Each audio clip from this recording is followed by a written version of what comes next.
Que tal, saúdos?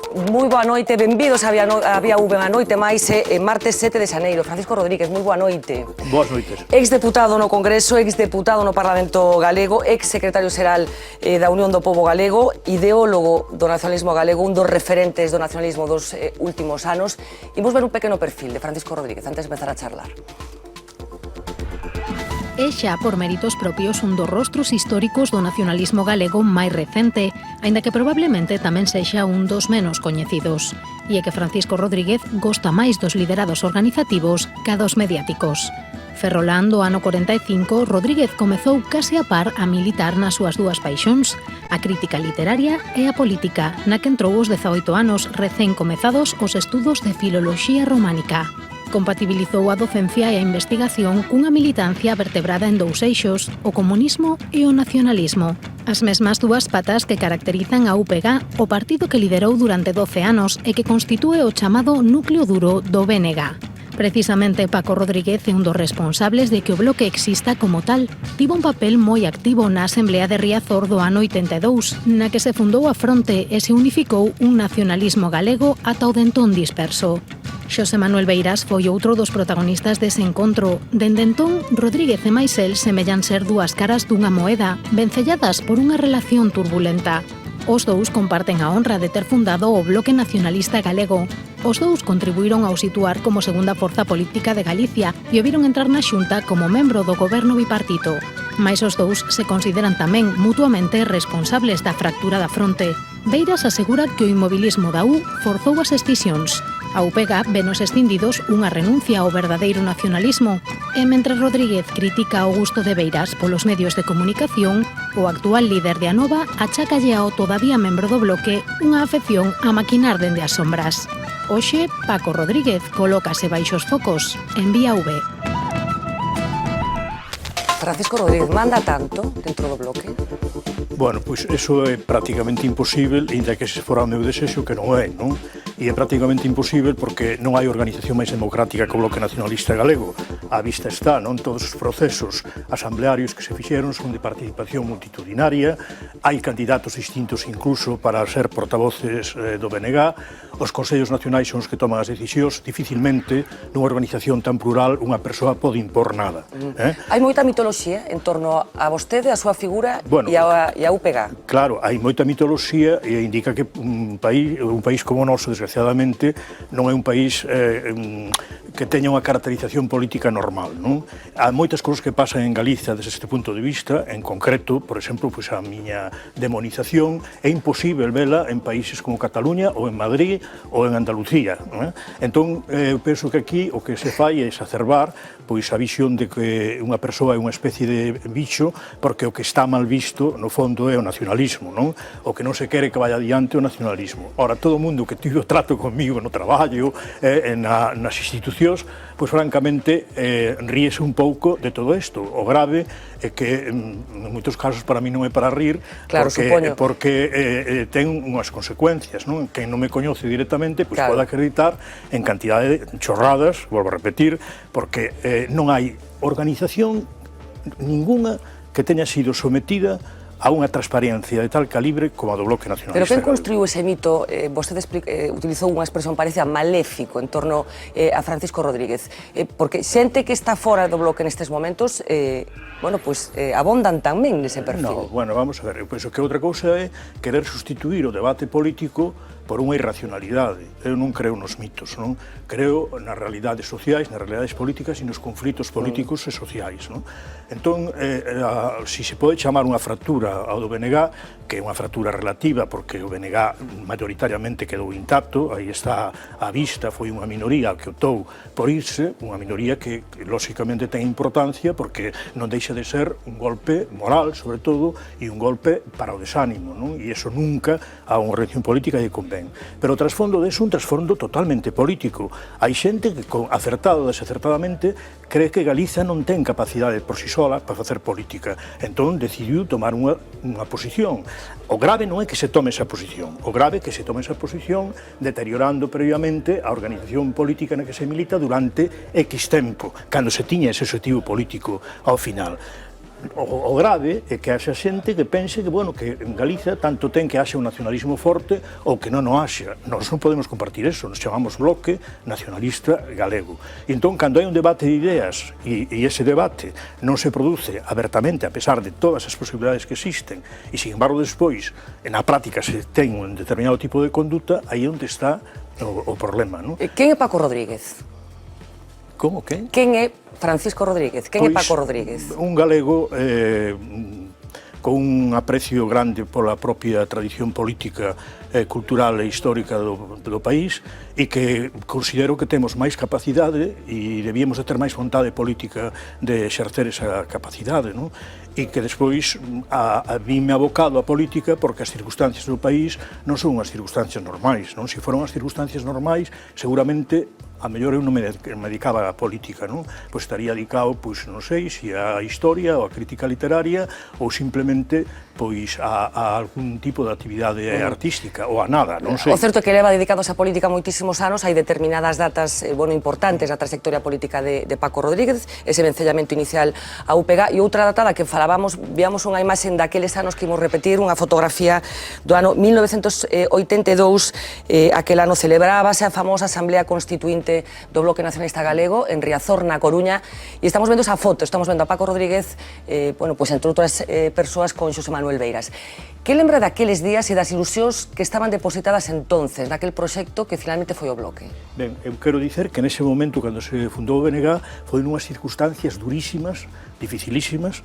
Aquí a xente non ten memoria histórica, pero houve un momento do goberno de Felipe González que foi terrible desde o punto de vista das liberdades públicas. Entón, tiñamos un BNPG e uns restos do Partido Socialista Galego nunha situación moi delicada, con un proceso constitucional que se estaba impoñendo e a todos os que non participaban del eran algo así como terroristas e xente a combater e a perseguir, e nese momento foi cando criamos o Bloque Nacionalista Galego. O que máis lembro desa xunta que foi, unhas escasas 800 persoas, isto é o punto de partida, e un momento de desprestixio moi forte derivado de que nós non aceptábamos a Constitución nin o Estatuto de Autonomía e, polo tanto, non éramos unha forza política integrada no réxime da restauración monárquica borbónica, non? Bueno, pois confluímos a xente que viñamos do NPG, o que era NPG e OPG, os restos do Partido Socialista Galego, e confluímos a partir do criterio de que Galicia necesitaba autoorganización, unha forza política propia, unha forza política democrática, contraria ás xerarquías imperialistas e que tiña que defender a soberanía do país e o pacifismo a nivel internacional. Estes foron os criterios, pero o que máis me lembra é que xusto o debate máis fondo foi o do nome da organización política.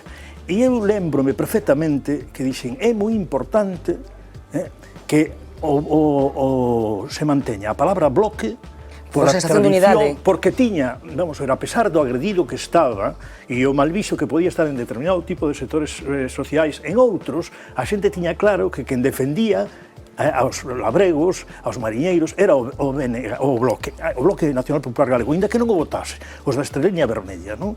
E había que engadir despois unha palabra que, ademais, dixen, van vir tempos moi duros, o nacionalismo vai ser unha cousa a abater dentro do proceso de globalización e nós non vamos ter capacidade para explicarlle a xente como deberamos o que é o nacionalismo, pero tememos de facer que a xente non se autoengane respeito do que vota.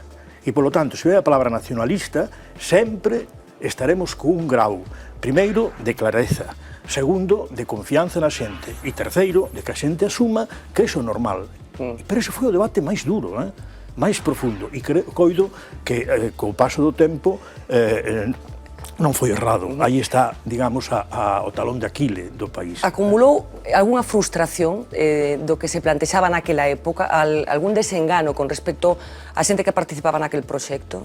Moitas decepcións? Non, porque, vamos ver, eu penso que eu teño un sentido colectivo das cousas, non? Home, eu penso que o proceso que tivo o BNG de ir acollendo na súa casa, na casa común, a todo o que tiña algo que ver co nacionalismo, foi espectacular. E iso non máis que pode facer se hai un grau de xenerosidade tremenda. Vostede lembrará que houve moitas tensións entre o que podía representar, por exemplo, Camilo Nogueira, e nós, Camilo Nogueira acabou aquí, a tradición do beirismo, de feito, é unha tradición que conecta algo co piñeirismo, nós non tiñamos nada que ver con eso, é dicer que se fixo un traballo moi fondo. O que pasa é que as circunstancias históricas varían. E se en aquel momento xa decíamos que o problema do nacionalismo iba a ser o talón de Aquile do país, isto, na transición do século XX ao XXI, tivo os seus problemas. Molestanlle as preguntas sobre Beiras? Non, o que pasa é que eu penso que non se pode personalizar a política, non? Primeiro porque eu a relación que tiven con Beiras sempre foi unha relación cordial, os niveis de confrontación foron 3 ou 4 veces e sempre por motivos políticos e despois nunca tuvemos unha relación de amizade, vamos, porque, pero non por nada, sino simplemente porque pertencemos a círculos sociais, a círculos de tradición, de orixe familiar e xeracional distintos. Eu teño, pois, 10 anos menos que Xosé Manuel, non? O sea, que non está aí ninguna das claves do problema. Quería recuperar algunhas declaracións que ten feito Beiras neste proceso. Despois, estas declaracións foron no entorno da Asamblea de Amio, xa cando se producira a escisión dese grupo que despois foi a Nova, nestes momentos, como sabemos, integrado en Alternativa Galega de Esquerdas. Nunha entrevista nesta casa, decía isto Xosé Manuel Beiras. Eu sí que son do BNG, se cada os que están agora no poder non son do BNG. Así de claro. Sigue sendo do BNG? Claro. Bueno, isto decía que él sigue sendo do BNG. Que pensa vostede? Creo que a vista están os feitos, non? E eu coido que non me vou meter nese tipo de cuestións porque os feitos son moi elocuentes, pero se me vou meter na política. E na política hai 3 cousas para min que son fundamentais en relación co proceso de Amio. No proceso de Amio se resucitou, se clarificou unha idea moi importante que estaba implícita, que estaba na base do Bloque Nacionalista Galego, que é a idea de que hai que defender a soberanía nacional do país, o dereito de autodeterminación, e que neste momento de crise do réxime, crise constitucional e institucional da monarquía, tiñamos que clarificar ben perante a opinión pública galega que non estábamos por unha república, pero claro, unha república galega, seguindo os criterios de Castelao de que non se podía volver a restaurar unha democracia baixo unha forma republicana centralista. Imaginen os galegos e as galegas que será unha república en España con presidentes centralistas como Felipe González ou Aznar. Sería terrible, sería exactamente igual que unha monarquía borbónica, exactamente igual, non? Entón, nós, primeira cuestión, clarificar isto. Segunda cuestión, algo que foi o ADN do Bloque Nacionalista Galego sempre, o tema da Unión Europea. O tema da Unión Europea é crucial clarificalo para calquera forza política, pero unha forza política galega e nacionalista moito máis. Pero cal é a relación que vostede cree que hai que manter ca Unión Europea nestes momentos? Claro, pois eu penso que na Unión Europea ou cambia o modelo ou este país, o noso en particular, non ten futuro de ningún tipo. E en isto hai que ser claros. Entón, ou aceptan un modelo onde se reestrutura todo de tal maneira que se aceptan os povos, que se acepta o autogoberno e que se acepta que os intercambios teñen que ser iguais e que non se pode facer unha especie de mercado único onde o único que interesa é a economía e resulta que os povos non pintan nada e en especial os da periferia, ou isto se cambia e, polo tanto, vamos a unhas relacións igualitarias, non imperiais, non xerarquizadas e en mutuo beneficio, ou aí non hai que estar. Pero sería partidario vostede de marchar da Unión Europea no caso de que esas regras de xogo non se mudaran? Se estas regras de xogo non se garanten ou non somos capaces de, a través dunha batalla dunha guerra táctica, impoñelas, eu penso que non vai quedar máis remedio, porque senón vai ser o suicidio, e coido que Galicia é un caso exemplar en ese aspecto. Entón este foi o segundo tema. E o terceiro gran tema é acreditar na capacidade do país. Nós o que non podemos ter é discursos para a poboación dicindo de que Galicia é un país subsidiado, un país dependente, un país que non é nada se non é por España. Entón estas cousas que foron o debate fulcral, estas foron as que non se aceptaron. E gañadas democráticamente tampouco se aceptan, por tanto, oiga, non valen excusas. E depois, a través dun modelo, que volvo a repetir, modelo de participación que ninguén foi capaz de criticar ni de poñer de reparos, a ver que forza política fai todas esas movidas terribles de xente que vai ali, algunha que non participou nunca en nada, nin nas asambleas locais, e foi ali a depositar o seu voto como quixo e da maneira que quixo.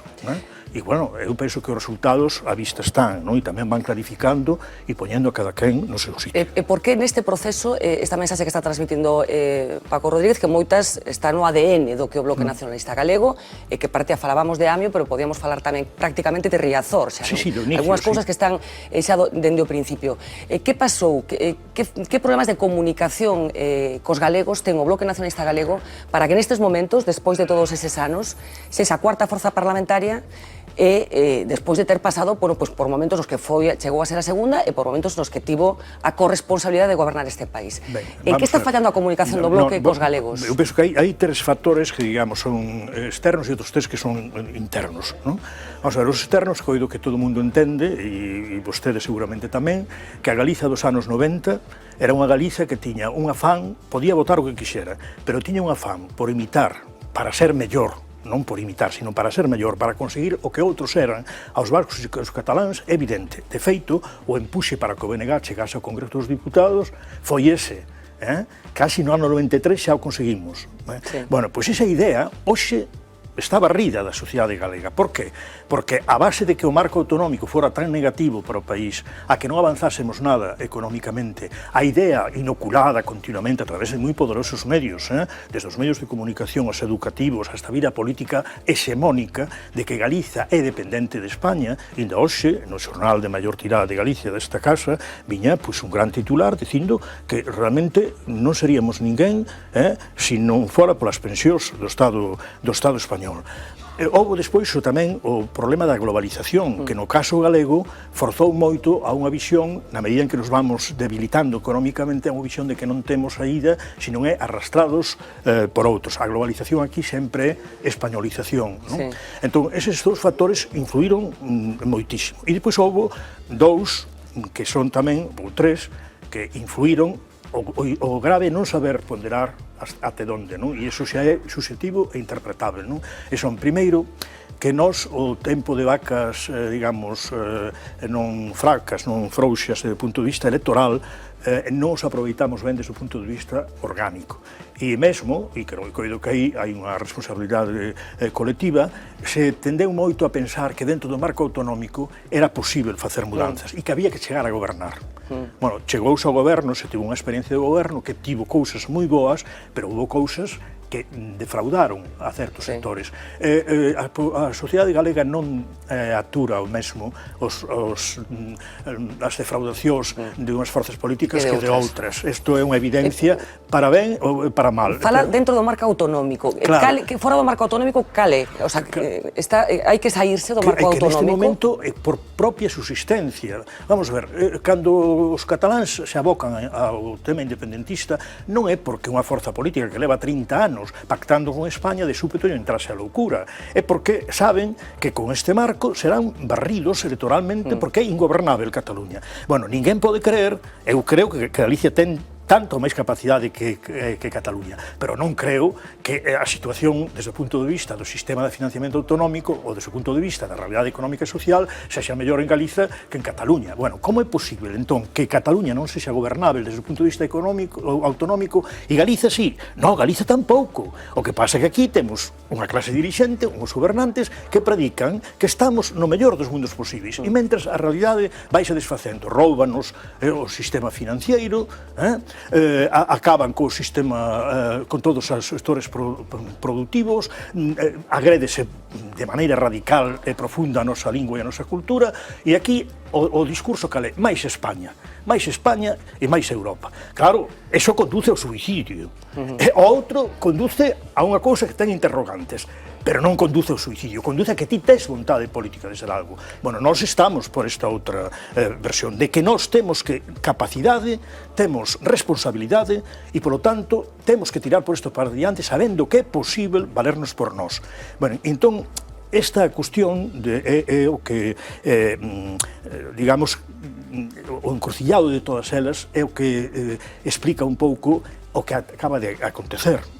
E esa fractura que vostede chamou explícase porque hai un sector, non todo, porque hai unha parte destas cuestións da Nova e todos que non estaban dentro do BNG, isto tamén hai que saberlo. Bueno, pero hai unha parte que sí, unha parte moi pequena, quero dicir, tamén outra cousa é a xente que se foi para casa, que eso sí que o grave e importante, que eso sí que tuvo un nivel... Canta xente marchou ao final? Ten o dato concreto de... Sí, vamos a ver, o BNG é unha organización de 10.000 persoas, non? Digamos que para casa se puderon ir unhas 1.000 persoas, pero no momento crucial de toda a situación, eu penso que agora hai moita xente que está vendo e ante o escenario están tomando posicións xa, en fin, de outro tipo. Imos falar enseguida de Anova, do que está acontecendo efectivamente nestes últimos tempos, pero quería facer unha pregunta máis porque fixo algunha referencia ao papel dos medios de comunicación neste proceso, nesta relación do Bloque Nacionalista co electorado, e algo que está insistentemente no seu discurso, fala con moita frecuencia do papel que xogan os poderes fácticos, fala de poderes fácticos, fala de determinados medios de comunicación. Realmente sinten que son...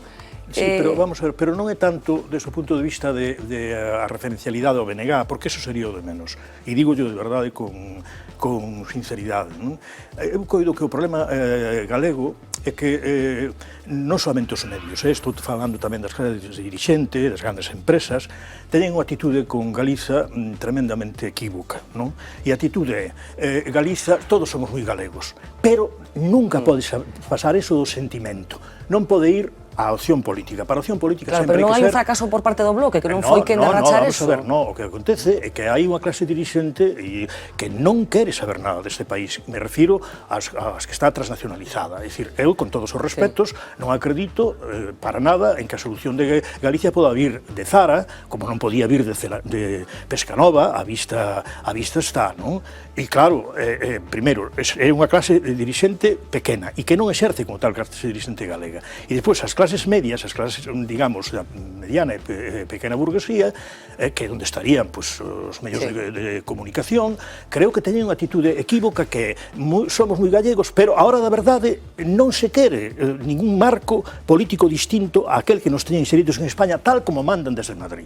Bueno, e outra cosa moi grave é que sempre os medios nos están educando na idea de que non pode existir nunca nada galego por si mesmo. É dicir, a palabra Galiza, por si sola, sempre non pode existir, sempre ten que ir vinculada a España. A mí me lembra a atitude que tiña, por exemplo, Aznar ou o propio Zapatero, que eso eran coincidentes, non? Cando un lle decía Galicia, inmediatamente lle decían Castela León, Extremadura e Asturias. Despois, o demo de Portugal non se podía citar para nada, incluso máis, se intentaba facer algo positivo con Portugal, si o presidente do goberno era inxenuo, inicialmente dicía, sí, eso é posible. Curiosamente, a seguinte reunión, bueno, isto ya fui a Lisboa, tal, pero bueno, eso é difícil. É sempre esta atitude. Coido que entón aí hai un problema, como hai un problema no sistema educativo. Eu sou un profesor, eu sei do esforzo que fan todos os profesores e que hai moi bons profesores, pero o sistema educativo en Galiza non reúne as condicións mínimas dunha sociedade normal en coñecimento de historia do país, en coñecimento do medio, en o uso do galego como lingua vehicular. É dicir, é un sistema que, vamos, de verdade, que non é para unha sociedade que se autoestime nada. Entón, son moitos factores. Eu non estou falando de... Porque a min, sair ou non sair o BNG, se a política, digamos, fora máis positiva, desde o punto de vista informativo, sería, vamos, eu non teño nada en contra. Ora, eu penso que nos fan un pouco esquizofrénicos, é verdade. Hai nacionalistas bons e nacionalistas malos? Non, eso nunca. Eso, pero como non hai ninguén... Falsos nacionalistas? Bueno, hai xente que non é nacionalista e que solamente pode utilizar a mellor eso como un pretexto conxuntural. Claro, a mí non me vale pois que unha organización política que é máis española que ninguén e que pois en Andalucía defende os touros e defende el flamenco e está disposta a que todo eso seña el valor universal de España, ou que está en contra de que se vote a favor do dereito de autodeterminación e da independencia de Cataluña, veña depois a Galicia e dice, no, yo tamén estou por a soberanía de Galicia. Bueno, usted di isto neste momento para crear unha confusión interesada. Entón eu non teño por que acreditar, eu aos feitos me remito. Pero os que pactan con forzas como esta que está describindo tampouco serían nacionalistas? Claro, vamos a ver, hai unha cousa, creo que ninguna forza nacionalista debe pactar con ninguén de fora, se non é facendo primeiro un pacto cos de dentro. Creo que isto é elemental, non? Dicir, o que non ten sentido é que se rompa a unidade do nacionalismo para facer unha unidade con alguén de fora que representa menos dentro do teu país que ti. Eso creo que é intelixible, non hai que entender moito. Pero volvo a repetir, o problema non está aí, o problema é que hai unha parte que confesionalmente non quere, non acredita. E eu comprendo que eso poda ser así. O que non me poden pasar é a minha factura, deso, que digan que entón o malo é un por defender xusto o que baixo o meu punto de vista, unha necesidade do país e o que foi a trayectoria política desta organización. Vamos a falar de cousas concretas porque quería compartir outra foto con vostede, unha foto na que aparece unha persoa que tamén estaba no Bloque Nacionalista Galego que nestes momentos pois non está nese outro proxecto. É un dos anovados, como vostede creo que lle estén chamados a xente que está neste entorno. Anovados, é unha expresión me parece que leín por aí. Bueno, é unha foto na que está... É un derivado normal, non? Martiño Noriega, que está nesa foto, bueno, compartindo imaxen con vostede, con Guillerme Vázquez. Martiño Noriega nestes momentos alcalde de Teo, como todos sabemos, e hai, bueno, pues unha reclamación por parte do Bloque Nacionalista Galego no sentido de, bueno, considerar que neste caso concreto, poño o caso de Martiño Noriega, pero podía por outros cargos electos que foron elexidos baixo as siglas do Bloque Nacionalista Galego, que nestes momentos non están no bloque e que non renunciaron aos seus cargos. Tiña que dimitir Martiño Noriega? Vamos a ver. Por poñer un exemplo... Mire, eu non vou entrar en máis que unha cousa. Eu normalmente nunca emprego a palabra ética, nunca.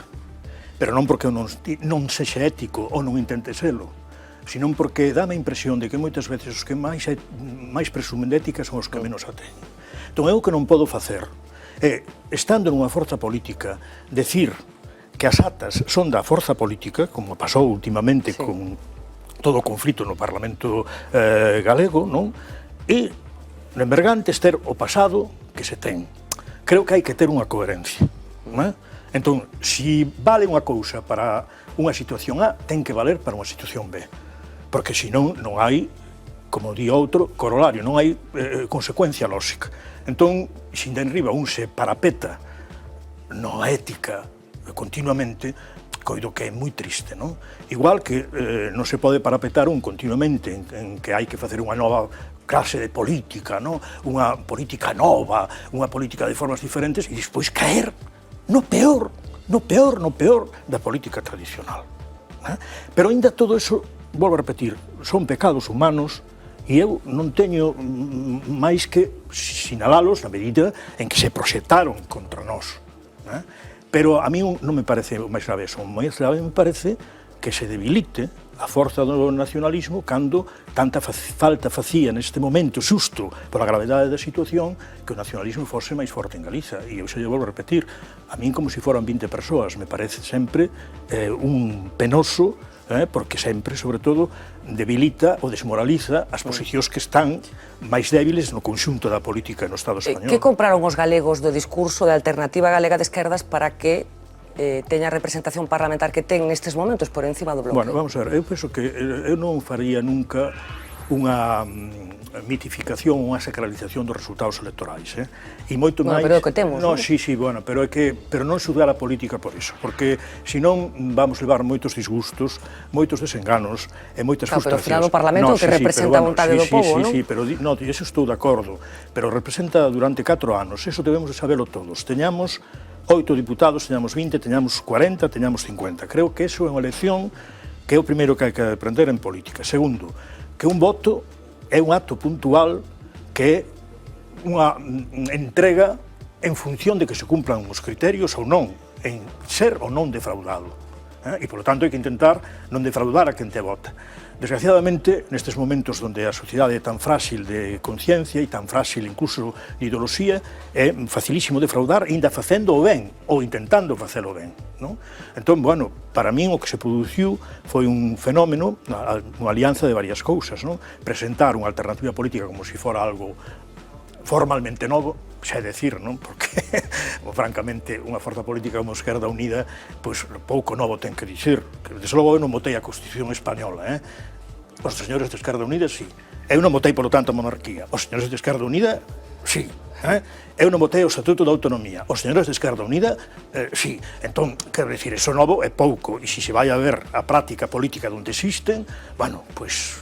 os seus defectos e as súas virtudes. Pero quen sacou os 9 escaños? A coalición ADE ou Beiras? Non, porque vostede coñece, vostede ten moita experiencia política, electoral... Aí non vou entrar, porque non me interesa. Pero por que non quere entrar niso? Porque creo que son cousas que non teñen no maior interese. A mí o interese está nas políticas que se defende. Outro, volvo a repetir, eu acepto os resultados. Pero non lle parece interesante analizar por que nun momento determinado irrumpe nunha forza política con 9 deputados nun Parlamento? Porque hai unha idea de que é unha cousa nova desde o punto de vista das formas. Segundo, porque se fai unha política política de marketing novo desde o punto de vista de como chegarse a sociedade, e terceiro tamén porque era unha conxuntura onde o Partido Popular tamén tiña moito interese en que iso acontecera. Entón, as tres coordenadas, pois dan o produto que dan, e tendo en conta as debilidades dos demais, que as tiñamos, nos unha fractura recente, magnificada, grave, pero moi magnificada. Por que? Bueno, grave desde o punto de vista de que era unha desmoralización. No, pero magnificada por quen? Magnificada pues, por todo o que é o sistema mediático, o que é a opinión pública. Claro, se un se está repetindo continuamente que se foi non sei quen, se le pon 50 veces o mismo señor, e que se foi outro señor, e que estamos así meses e meses e meses, e se someta unha forza política a 2 anos nesa situación, é admirável que esa forza política resista, non? Nós resistimos. Pero por qué? Porque temos unha base social organizada. Claro, a organización do BNG en relación con esas organizacións é radicalmente distinta, iso non máis que hai que velo, non? E a capacidade de movilización e todo, que esa é outra parte da política tamén, non solamente os resultados electorais. Bueno, entón, eso todo xunto dá ese resultado, que volvo a repetir. A mí me parece que, desde o punto de vista operativo, pois é unha mágoa para nós. Ora, desde o punto de vista institucional, bueno, hai que relativizalo, porque tamén, desgraciadamente, as institucións hoxe teñen o valor que teñen, e polo demais o grupo parlamentar do BNG no Parlamento Galego está o facendo esplendorosamente ben. Que lle parece o que está pasando no Parlamento? Porque está dando xogo tamén o Parlamento en canto ás formas. Sí, as formas, claro. As formas comparteas o que está pasando no Parlamento? Bueno, vamos a ver, as formas moitas veces... Vostede que ten unha dilatada carreira parlamentar, digamos. Sí, é que moitas veces as formas están provocadas por formas de actuación desde a presidencia que son moi intolerantes, non? E outras veces están provocadas... Da presidencia do Parlamento estamos falando. Sí, sí. Da presidencia do Parlamento que non son intelixentes, e por outras veces porque se busca o número simplemente porque se considera que se pode sacar máis rentabilidade política. Pero eu penso que todo é unha política legítima. Outra cousa, canto pode durar esa dinámica con éxito? Canto pode durar? No, Fagamos aquí unha, insisto, na súa experiencia política. Desgraciadamente, todo ten o seu límite, non? E esas cousas acaban esgotándose.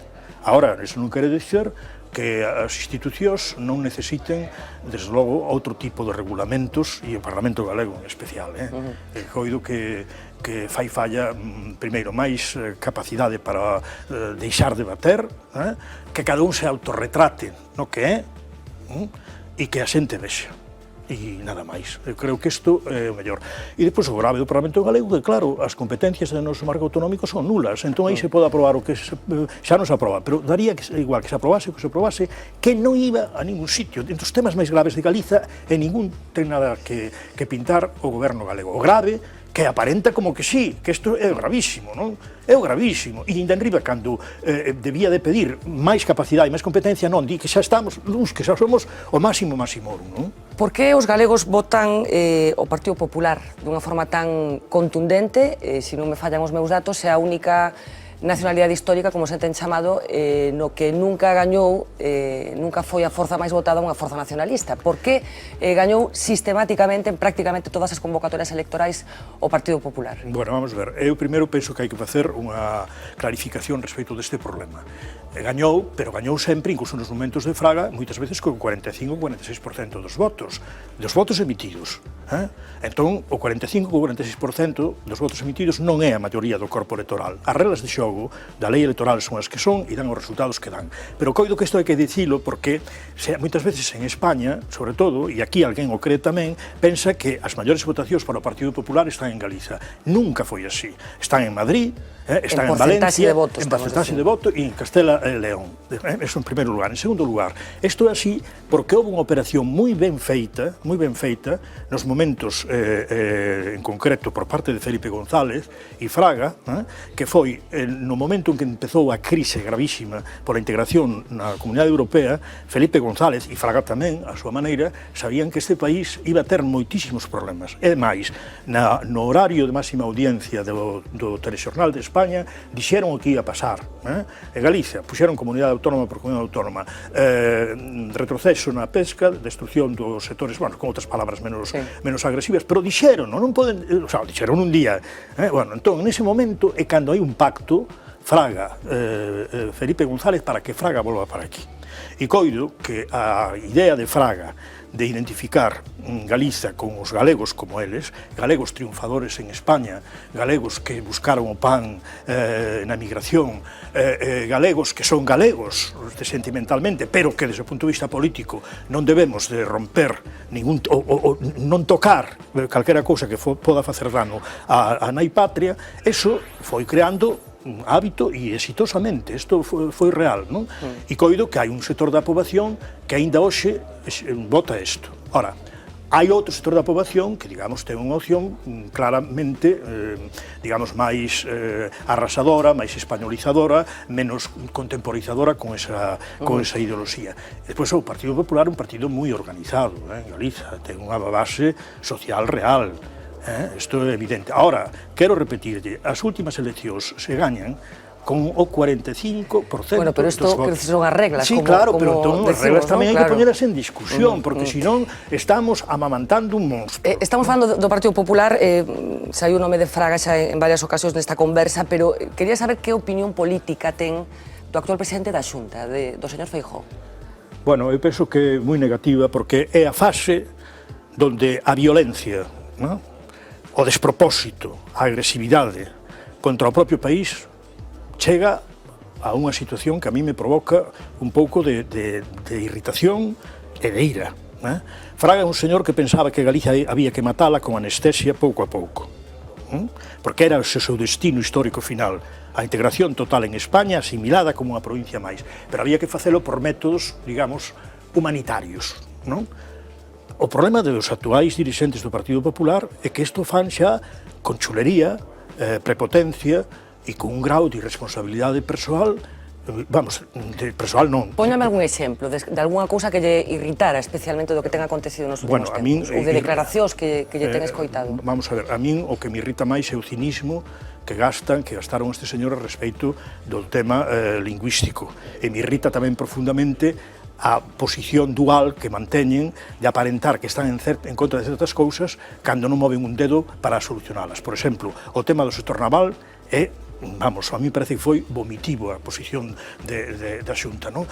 Aparentar meterse con a SEPI, cando sabe que a SEPI é un apéndice do goberno, que hai que ter moita cara dura. E despois as continuas ataques aos demais, poñendo como exemplo de un comportamento de Galicia en canto a españolidade. A min iso é que me irrita, porque é realmente utilizar o noso país para finalidades políticas do conxunto do Estado español, poñéndonos de parvos enriba, como se estuéramos no mellor dos mundos posibles. E eu, iso, de verdade. E, bueno, e despois outras cousas que prefiro non mentar. Pero por que non? Non, prefiro non mentar porque considero que o que dixen antes, que hai que ser consecuente, na ética hai que ser consecuente. E creo que eu acepto todo na vida. Ora, o que non acepto é que se diga unha cousa e se faga outra. Pero de maneira consciente, porque iso lle pode pasar a todo o mundo, ou ben por medo, ou ben... pero desta forma tan cínica, tan fría, non? Tan calculada, a min méteme un pouco de pánico. Bueno, imos seguir conversando con Paco Rodríguez, pero temos aquí a Lois Balado. Que tal, Lois? Moi ben. Feliz Nadal. Igualmente.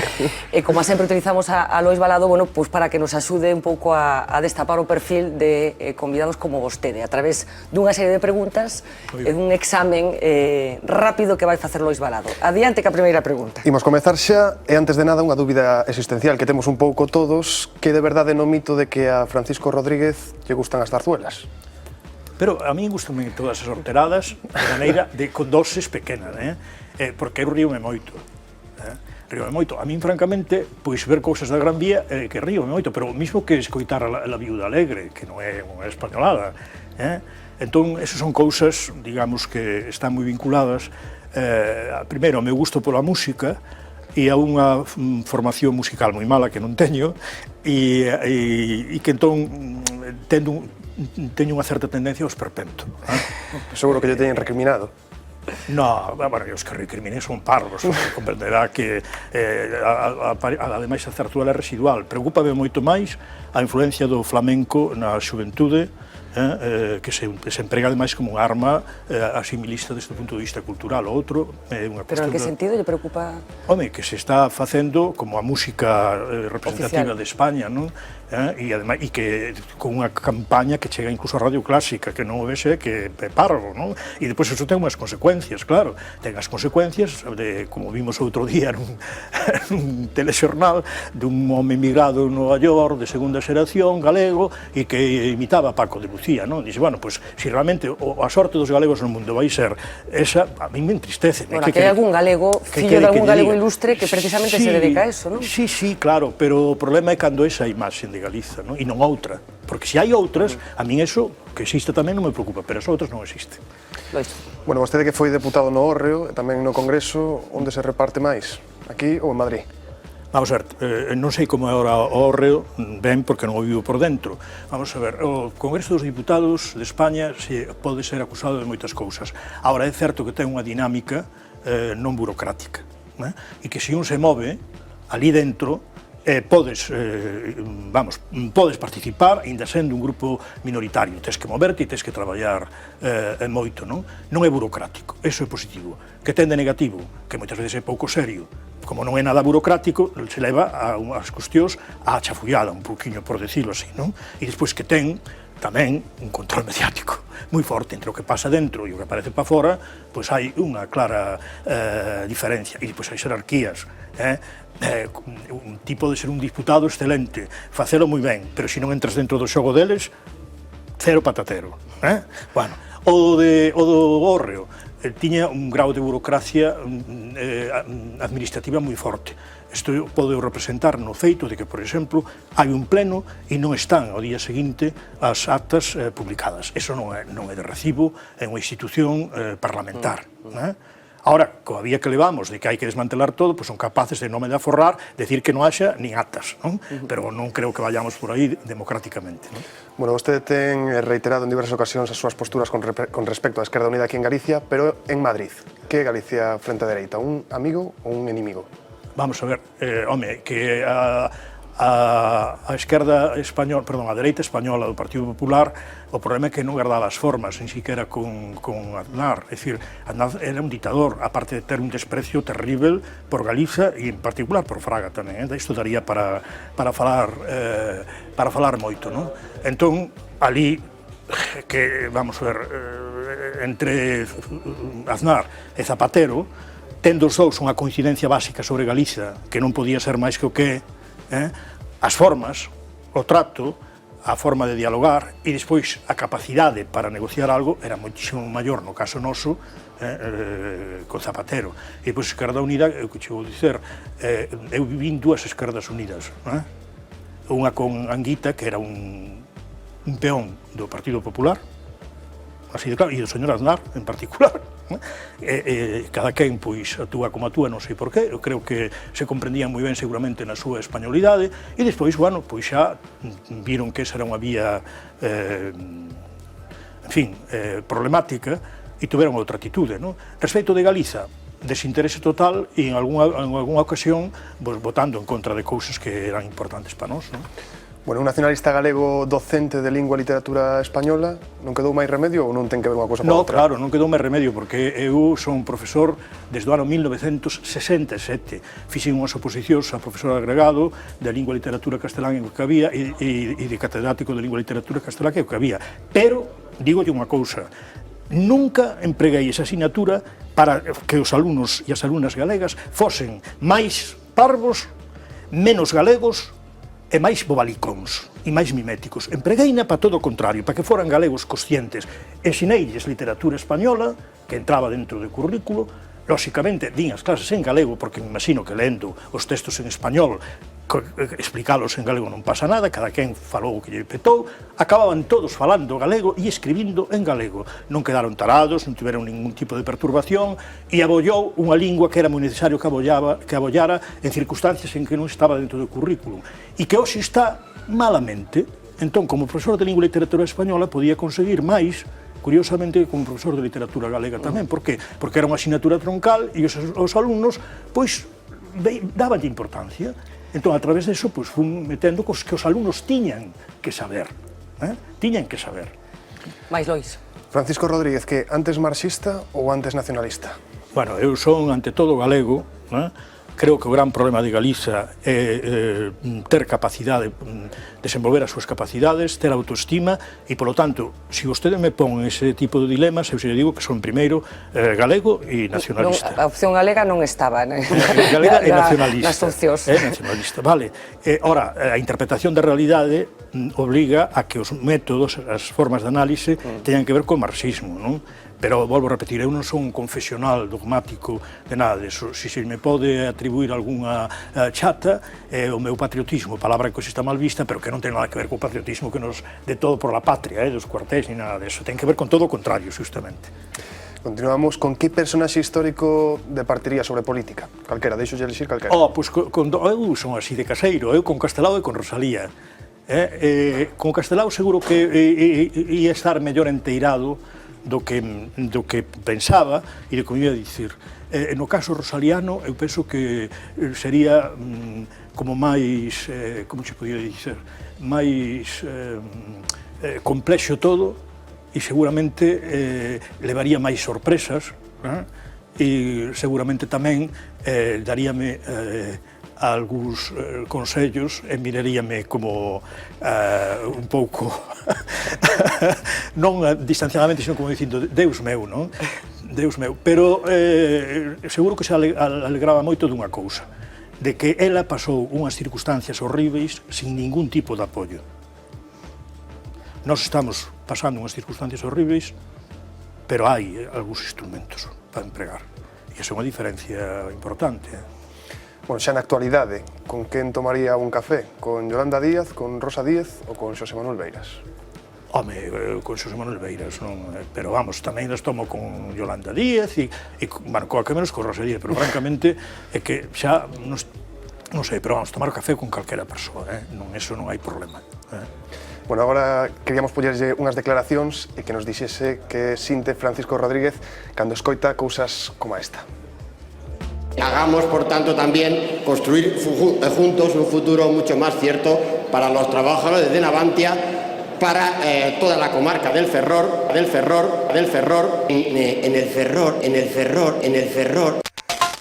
Ferrol. Bueno, vamos a ver, unha das frustracións máis grandes que eu tuve na miña actividade parlamentar foi asolagar aquelo continuamente co tema do sector naval, e o resultado ser imposible, pero imposible porque está diseñado de antemao. Hai un diseño que é cargarse o sector naval no conxunto do Estado español, o sector naval público, pero o pouco que quede para a construcción civil que quede abaixo, en Cádiz. Isto que non o vexe que é parvo, non? E despois hai unha cuestión. Isto é un pacto feito polos gobernos de España, de ambos os dous cores, con a Unión Europea. E se vai aplicando de maneira, vamos, tasativa e sin piedade. E agora, ao final, vai vir a última fase, que se se carga en Ferrol, para que continue Puerto Real. Polo demais, da toponimia, xa se ve o grau de tolerancia que teñen, que non hai maneira, inda que a legalidade deles, porque é unha legalidade que incluso ten non solamente a base constitucional, sino o Parlamento galego e o Parlamento español. Non resisten, ni siquiera, os topónimos originarios. Podemos pensar que é posible entón unha convivencia así dentro do Estado español? Cando estas cuestións, que vamos, que non matan a ninguén, que non son ningún tipo de agresión, que son simplemente recoñecer que a base cultural dun país é esa, non é outra, e que o originario é eso, non é outro, se necesita estar continuamente con el Ferrol, un invento, ademais, porque ni siquiera falando español en Galiza ninguén dixo eso nunca, pero é que o levan de verdade, é un pouco duro, e entón, claro, aí é onde ves a posición intolerante, pero no do sector naval, coido que é unha batalla que realmente é unha batalla de 30 anos e que demostra máis unha cousa, que a xente moitas veces fala da corrupción e non se decata que moita da corrupción a fundamental está legalizada. Por exemplo, que é peor corrupción que ter Astano, o asteleiro de Astano aí tirado, 30 anos malgastándose, un derroche social, e aquí non lle importa a ninguén, todo o contrario. Eso sí que é gravísimo, eso sí que é gravísimo. Cal é para Francisco Rodríguez a obra imprescindible da literatura galega? Bueno, para min a obra imprescindible da literatura galega é Follas Novas, non? Xa postos así, Follas Novas. Despois hai outras moitos máis, porque ningunha, unha solla, non fai o corpo, aínda que esta vaya por si mesma toda unha literatura. E xa para rematar, cal é a palabra que máis lle gusta do noso idioma? Pois é que eu, como emprego sempre, pois teño unha bueno, normalmente sinto moito cando falo de desacougo, sabes? Desacougo. Bueno, estamos rematando, pero aínda temos unha foto máis que quería compartir con vostede, unha foto que o protagonista é Francisco Rodríguez, unha foto na que é introducido no coche da policía, creo que do ano 89, se non está mal documentada esa imaxe, a ver se a podemos ver, unha foto que creo que representa, como decía, o momento no que é introducido nun coche despois de queimar unha bandeira española, creo que era o problema que tivera. Que é España para vostede? Bueno, para min España é un imperio decadente, non? É un imperio decadente, é unha realidade mítica e moitas veces é unha especie de espantallo para meter medo, non? E isto é moi penoso, moi penoso. Eu non teño nada en contra das persoas que se sinten españolas, todo o contrario, non? E ni moito menos sobre o que é a base natural de España, o que é Castela Andalucía. Ahora, é moi triste ver como se utiliza a opinión pública de moita xente que está parada, que está na miseria e que se lle incirra contra os cataláns ou contra o nacionalismo, que non ten ningunha responsabilidade en cal é a situación dos parados, nin de Jerez de la Frontera, nin de Valladolid, nin de ninguna parte. Queimaría outra vez unha bandeira española? No, pero vamos a ver, que eu non a queimei, non é por problema de tal, Vamos, eso, falei ya antes do tema do Felipe González, non? Pois o Felipe González, o goberno de Felipe González tivo un diseño perfectamente, vamos, determinado para deteriorar o máximo posible o nacionalismo en Galiza, por eso xa lle dixen que entre o 82 e o 90, 92, foi terrible para nós. Un dos efectos foi ese, non? É dicir, a min retroactivamente sacaron do ano 84 dun conflito nunha televisión porque non nos levaron a un programa cando éramos a forza política que tiñamos que ir, nos excluíron del a raíz de non ter xurado a Constitución Española no Parlamento galego e entón hubo un conflito. A mí me colleron, me prenderon e entón sacaron daquelas imaxes. No, do que era as declaracións, as recuperaron anos máis tarde, non? E dunha manifestación que houve coa traída dos restos mortais de Castelao, onde se queimara unha bandeira.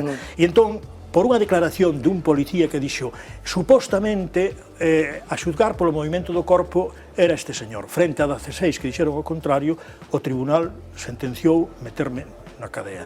O mesmo tribunal, despois da sentencia do Tribunal Constitucional incitando a que se rectificase, dixo que efectivamente tiña que estar libre e non entrei, vamos, entrei 20 e tantos días, pero fun asolto, pero no ano 92 xa, Por iso a mí cando me falan da etapa de Felipe González digo, Deus meu, segundo, como a vivir a cada quen. Cando empezou a ser algo vivível foi xusto cando a xente empezou a falar peor pola corrupción, no 93. Entón, hubo máis marxe de liberdade, porque hubo máis desprestixio, entón saían máis cousas a reducir.